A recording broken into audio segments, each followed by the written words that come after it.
Breaking news, যুক্তরাষ্ট্রে জেএফকে বিমানবন্দরে ঘটেছে ডিম কাণ্ড। এনসিপি নেতা আখতার হোসেন নামলেন প্লেন থেকে, কিন্তু ফুল নয়, তাকে স্বাগত জানানো হলো ডিম দিয়ে। প্রথম ডিম গিয়ে লাগে পিঠে, দ্বিতীয় ডিমও মিস করল না। কি জানো, ডাবল লেগ শট। প্রত্যক্ষদর্শীরা বলছেন, ভাই ডিম নষ্ট কইরা কি লাভ, অমলেট বানাইলেই তো হতো। সোশ্যাল মিডিয়ায় চলছে মিম যুদ্ধ। কেউ লিখেছেন লিডারের গায়ে ডিম, পার্টির গায়ে লজ্জা। আরেকজন লিখেছেন এবার থেকে এনসিপি মানে ন্যাশনাল চিকেন পার্টি। কিন্তু এখানেই শেষ নয়। একই সময় তাসনিম জারাকে লক্ষ্য করে কিছু পলাতক আওয়ামী লীগ নেতা ছুড়ে দিলেন কড়া গালাগালি। দর্শকরা বলছেন, ডিম ছুড়লে বুঝি, কিন্তু কথা ছুড়ে মানুষকে ছোট করা মোটেও ঠিক না।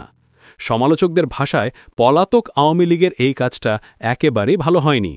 সব মিলিয়ে আমেরিকার সফরের রাজনীতি হলো কম, বরং জমে গেল এগ শো আর ওয়ার্ড শো।